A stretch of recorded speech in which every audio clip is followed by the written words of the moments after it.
Hi everyone, my name is Jessica Vanell, and today, for the first time in forever, I'm going to be reading stories from my favorite subreddit of all time, r/Tales from the Front Desk. It's been a long time since I've made one of these videos, so I have a backlog of these stories sitting in front of me, and I hope that you enjoy them today. Now, full transparency, a lot of the skits that I make are based off of my own experiences working in hotels, but a lot of them are also taken from r/Tales from the Front Desk, or they are sent to me directly. Now, because I am so backlogged, a lot of these stories were made into skits a long time ago, but I will be linking them in the description below if you want to check them out. But without any further ado, let's get into reading these stories. The first story we're going to read is titled, "Well, you sent me this email, so it's your mistake, so you need to fix it," says the Karen who booked using an online travel agent. Karens and online travel agents name a more iconic combo. Want to know what's worse than a Karen? 3 Karens, all backing up the stupid claims of the others, because apparently nobody who uses an online travel agent has any idea how they work, despite signing a contract and giving them your credit card information. It's 10:40 p.m. I was busy all night, ready to go home, and in walk 3 women. You get a pretty good feel for who the Karens are going to be as soon as you see them. The way they look, the way they talk, the way they walk and carry themselves, and they certainly played the part. They said they booked 2 single rooms, 1 queen bed in each room, and were wondering if I could switch one of them to a double room, 2 queen beds instead. My first red flag is that they're telling me they booked 2 single rooms. Those are the first rooms we sell out of. I said, "Are you sure you booked at this hotel? We've been sold out of those rooms the entire day." Ringleader Karen was offended that I even suggest she made a mistake and said, "No, I booked at this hotel and I booked 2 of those rooms.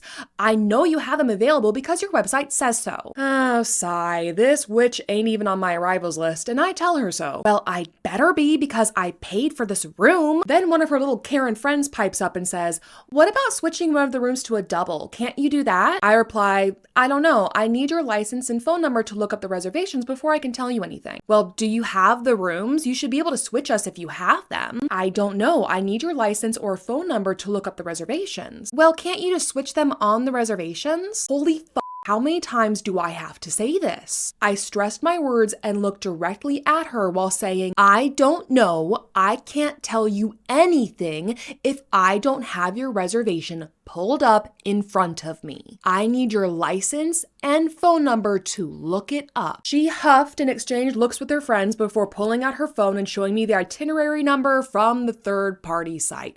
Good grief. I can't use a third-party itinerary number to look up your reservation. "Did you put a phone number on these reservations?" "Yes, my credit card information is on there, so obviously my phone number is too." Not connected, but okay. She finally gives me her phone number, and I searched for her reservations, and sure enough, there they are, 2 single rooms for July 10th to the 11th. It's June. You know that face you make when you stretch your mouth into a line and stare at someone being obviously stupid? That face? I made that face and told her that she made 2 reservations for July 10th. She gets pissed immediately and explodes. "No, that's not what I booked. I booked for tonight and I paid for tonight." Well, obviously you done messed up. No, the change history tells me that this reservation hasn't been edited. It tells me you made the reservation through the online travel agent and then nothing after that. I did not book for that date. This email is proof. You sent me this email, you changed the dates, and now you need to fix it. This woman seriously turns her phone around to show me the email, and it's a confirmation from the online travel agent. "I didn't send you nothing, lady." There's that face again. I said, "Really? Does your confirmation email say which dates you booked for?" She huffed and looked through the email for the date, and surely enough, it said she booked for July. "What? That is not the date I booked for." Obviously it is. She then demands I change the dates and honor the rate and room type. I said, "No." Then her little posse speaks up to demand the same thing. I tell them I can cancel these and make you a new reservation. "No, you need to honor the reservation that we booked." I explain why I can't do that. You can cancel and make new reservations, or you can do nothing. She begrudgingly agreed to let me cancel them. They paid full rack rate for the night, 2 double rooms, which was the only room type we had left, and I put them all directly across from the 2nd floor elevator. And that's the end of the story. Oh my gosh. Now I will say say that in this case, I don't know how much differently the story would have gone if the guest had booked directly with the hotel instead of through the online travel agency, right? Because even if they had booked directly with the hotel, they couldn't have gotten the same room types and rate that they booked for in July in June. But again, this story was more about the audacity of these ladies versus the actual method in which they booked. But I'm still gonna tack on to the end of the story that I don't really think you should be booking online travel agencies unless, again, you are sure that you know what you're doing and you accept the risk that you are signing up for. All right, and the next story is, but I booked this room a month ago. Yes, sir, you did. You booked a room, not a room number. Ain't nothing like people insisting they get a specific room and then losing their mind when they don't get it. Usually happens with wedding parties, mother-in-law screeching and swearing because the bride isn't right next to her or something. But occasionally there are your regular old guests who like to stomp their feet and whine. I'm certainly not opposed to giving people the rooms they want. Everyone wants something different. Near the elevator, end of the hallway, far from the ice machine, ground floor, near an exit, closest to the lobby, next to the staircase, window looking out front, window looking out back, etc. We try to accommodate people the best we can, and we do pre-assign rooms to our regulars. If someone is there at least once a week, we tend to find a room they like and stick with that. People enjoy getting the same room they got last time, which I find a bit silly because they're all the same. Creatures of habit, I suppose. But sometimes we're not able to accommodate everyone's various requests. Most people just say, "Aw, bummer, do you have another room close to that one?" Some people, however, take that as an opportunity to throw a tantrum. Jeff comes to check in. Right away, he's snotty and rude to me. Okay, asshole, you get the room right across from the elevator.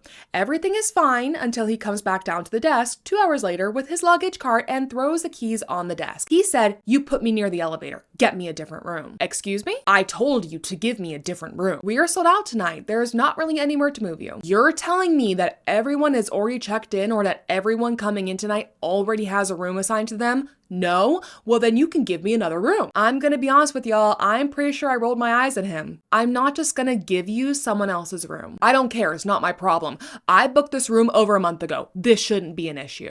Yes, sir, you booked this room a month ago, but you booked a room and not a room number. Well, I stay here all the time, and the general manager always puts me at the end of the hallway. Not one person who pulls the "I'm here all the time" tactic has actually been telling the truth. People who actually stay at the hotel all the time don't say that. Why? Because we see them all the time, we welcome them by name, and they're on a first name basis with all the staff.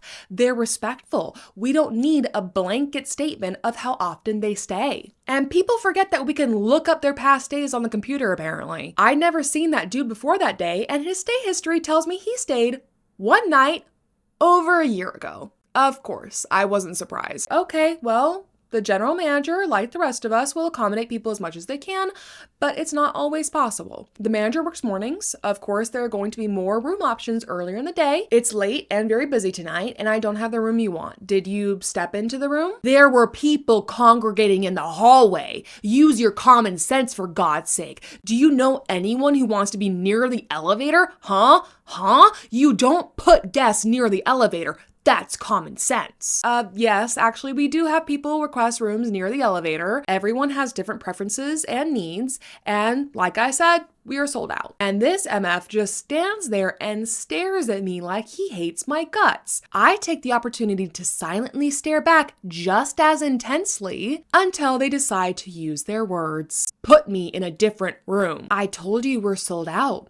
Have you stepped into the room? There were people talking in the hallway. Hey, I'm asking you if you stepped into the room. Jeff gets pissed and yells, "No, I didn't go into the room." And then he continues to yell repeatedly, "I didn't go into the room. I didn't go into the room. I didn't go into the room." So I'd get it through my head. Hey, stop right now or I will have you escorted off property. You do not speak to me that way. Do you understand? More staring ensues. He finally breaks eye contact and I say, "You want another room? Fine. You can have another room." Oh dear reader, he was originally in the 3rd floor right next to the elevator room. I switched him around and made him new keys for the second floor, right next to the elevator room. So not only would he hear the elevator, but also the stomping of everyone above him. I threw his new keys on the counter just like he did me and didn't say a word. He silently left, and he never came back down to complain. I don't know why. He really didn't go into the first room, so that was put back into our inventory. During this confrontation, I noticed someone lingering discreetly over by the coffee machine. You can tell the difference between a guest who wants to stay just to witness the drama and a guest who stays in case this asshole gets more aggressive. This guy was waiting to see if I needed help. I'm a petite woman, so I do appreciate kind guests who will stick around and step in if a situation turns excessively aggressive or violent. I didn't talk to the guy, but the next day, my manager said the nice dude stopped at the desk to tell him about what a total asshole that guy was and that I handled the situation exceptionally well. He said he didn't want me to get in trouble if the guy complained about me, and he wanted to make sure the manager knew the whole situation. He said he was off to the side in case he needed to step in and get Jeff off my butt. He was pretty angry with how the guy talked to me and said he wanted to put his 2 cents in, but he didn't want to escalate the situation, so he stayed nearby in case I needed help. Much appreciated. Well, Jeff, I hope you got 0 sleep. Oh, and the 3rd floor room, the one directly above Jeff's new room, later that night, I put a family with 3 toddlers into that room. Worth it. This next story is a little short, but it's a good one. The title is Prepare Yourself, Might Be a Busy Night. Prepare yourself, might be a busy night. Those are the words I was greeted with upon starting my shift. I was told we've got about 20 teens checking in at the same time. 10 p.m., their bus rolls in and I got everything ready to go. There is just one adult chaperone. He gathers them together in the lobby with their keys and says to them, "Everyone gather together. We are guests here tonight. We are not the only guests here tonight. I expect everyone to be mindful and respectful of not only the other people, but also the hotel and especially the staff. Has everyone heard this before?" In unison. "Yes, sir." "Does anyone need to hear this again?" "No, sir." 15 minutes later, chaperone comes back with an itemized list of what's needed for their stay. He even offers to drop it off himself. 11 p.m. comes and these kids are silent. No music, no noise, just silence. The guy even said to me, "If you have any issues with my guests, contact me and I'll deal with it myself." I had one of the most peaceful nights I can remember. I wish this guy could pep talk all of my guests every night. Good guy, good kids. Good night. The original poster definitely was a person of few words, but you could feel the anxiety over this situation. I did work in convention hotels and at Disney hotels where we got a lot of large groups of young people that came to check in with us, and it was always a toss-up of how the chaperones were going to be because the kids would sometimes be their own issues, but I think for the most part, we hotel workers understand that kids will be kids. What really make or break these types of groups are the chaperones. I've had wonderful chaperones like this who are on top of it. They know what they're doing. They're respectful of the hotel and of the staff. And I've also had my fair share of chaperones who are awful. I mean, just some of the most rude and entitled people ever, and it really makes you not want to help them or anyone that is part of their group. I have so many memories of working at the All-Star resorts and dealing with some truly annoying people, which was especially crazy at Disney because a lot of these cheer competitions had been coming to the All-Star resorts for years. So I would say that a majority of the chaperones were great, but we would have some green chaperones who would come in and try to treat us at the desk a certain way. And I remember talking with my leaders about who we need to contact to report bad behavior by some of these chaperones. So yeah. Okay, next story. This one is one of my all-time favorites. And actually, fun fact, this is a story that prompted me to learn how to put multiple characters into one shot. I had never done it before, and for the sake of the story, I thought it'd be so much fun if I had multiple characters in one shot together interacting with each other.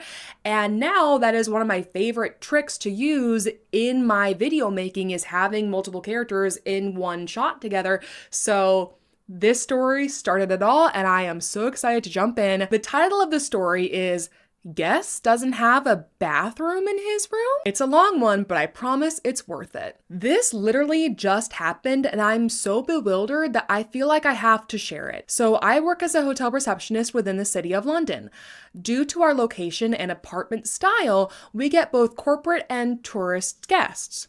This particular story is about a corporate guest from a big company that regularly books with us as corporate clients. This guest, let's call him Luke, and his girlfriend get checked in yesterday by one of our oldest receptionists, and all is well. Today, me and this receptionist are on shift and get sent an urgent message from our manager to check our email. We both check and are suddenly face to face with a very long email chain with Luke, his company booker, Sharon, and our client relations person, Fiona. The email chain subject had a big fat urgent, so we of course begin reading the emails right away. From the very first line, the receptionist told me there's no bathroom in my room and told me to use the communal bathroom of the hotel. We both immediately looked at each other as if to ask, did we read that right? So as anyone would do in this situation, we reread it again and again, but still couldn't fathom how this guest would have missed an entire bathroom. By the way,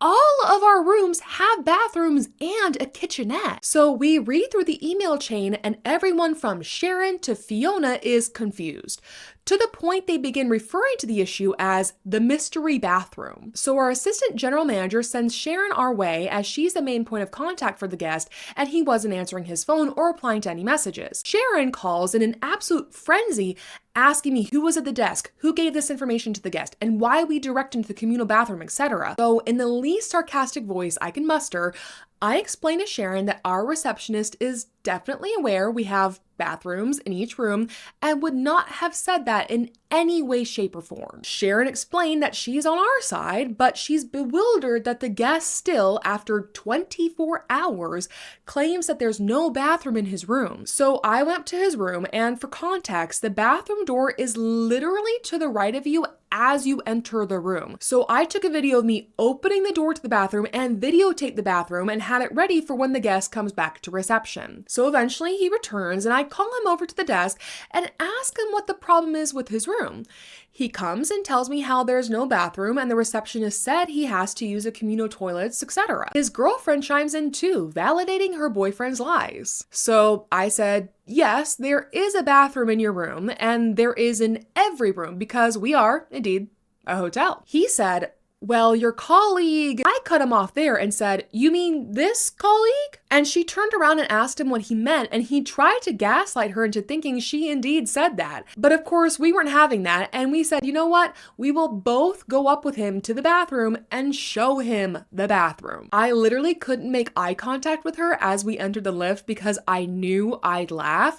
The whole thing felt like a fever dream. Anyways, in the lift, she being the blunt person she is, asked him, so you've been staying unwashed since yesterday? To which he then responded, actually, I went to an Airbnb to shower. This man booked a whole other place to shower instead of just coming down to the reception.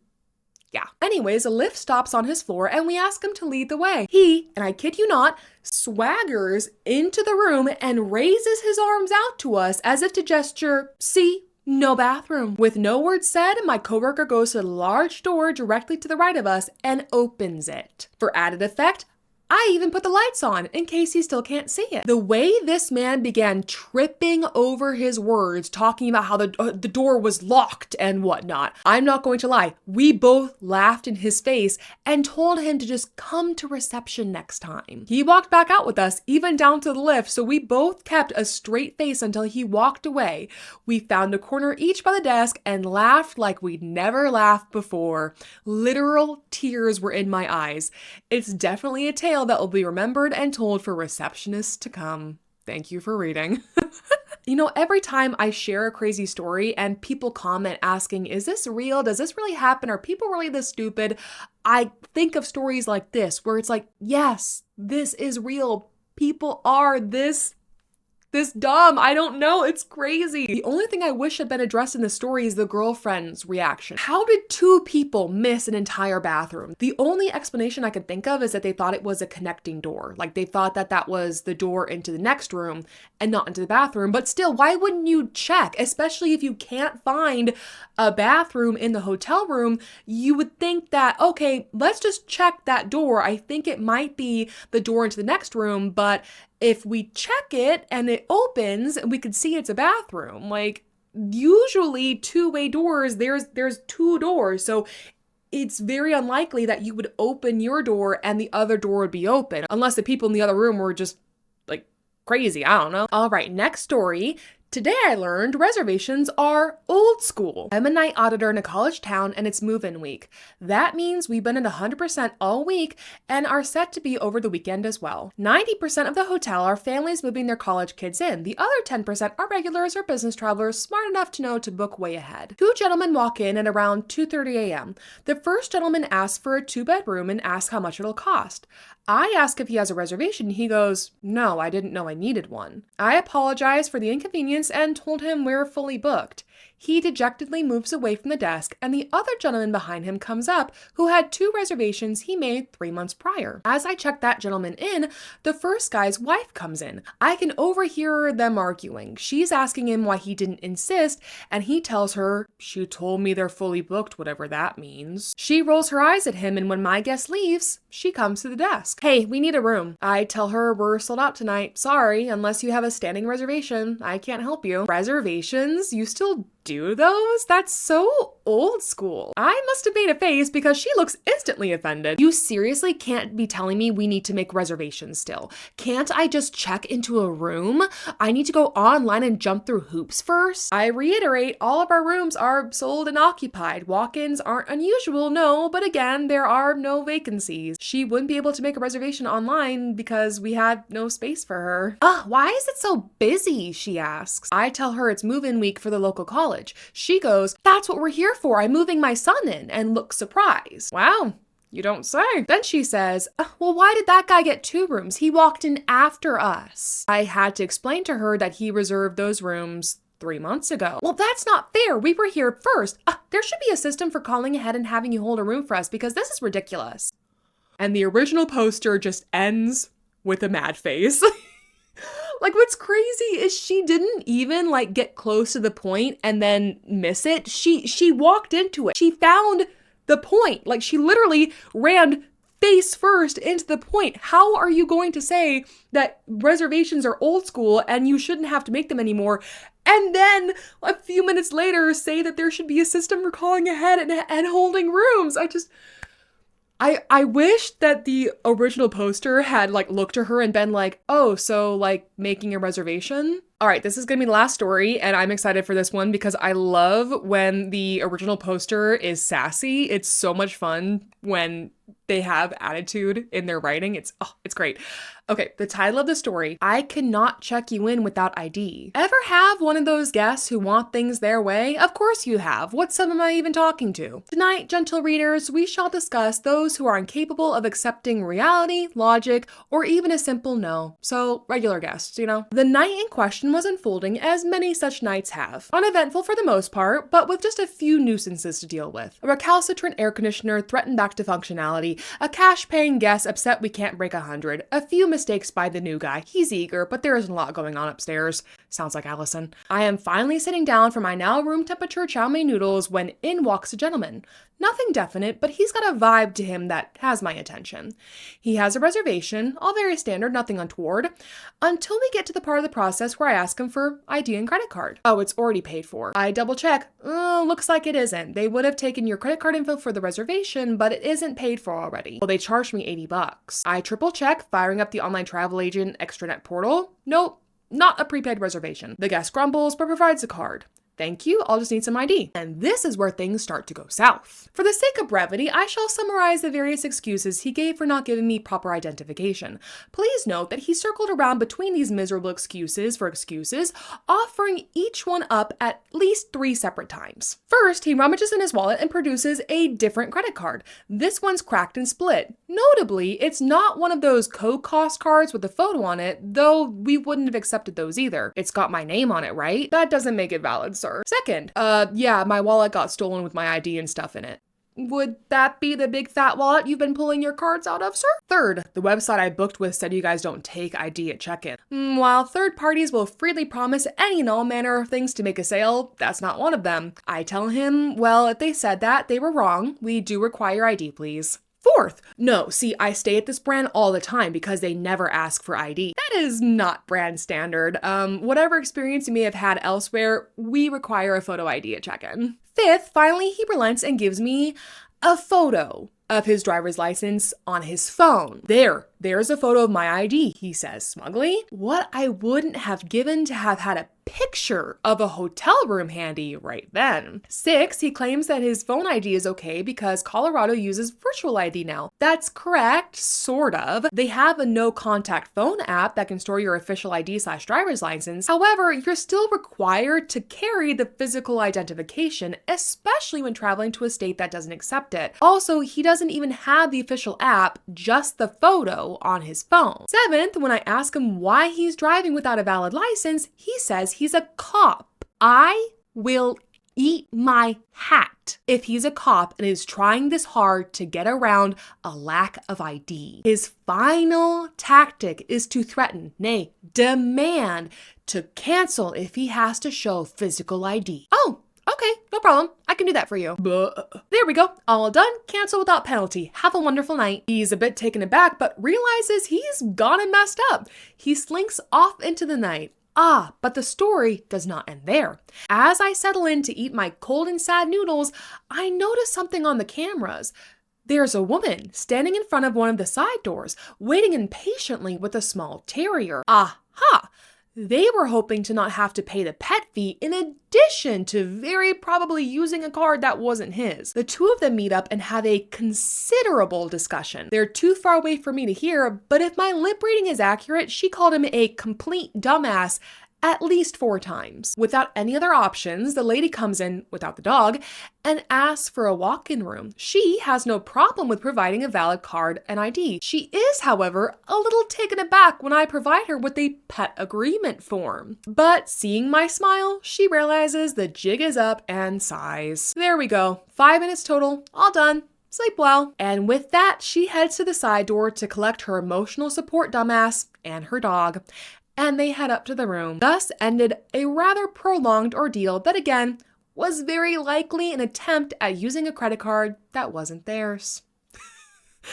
That story, oh my gosh, that author, I love them so much. And by the way, I mentioned before that I will be linking all of the skits that were inspired by these stories, but I will also be linking the stories themselves. But those are all the stories I'm reading for today. Thank you so much for watching. I really enjoyed reading these. I finally have a setup where it is easy for me to film this. If you are familiar with any of the older videos in this series, I'm in a different location. I have a different setup.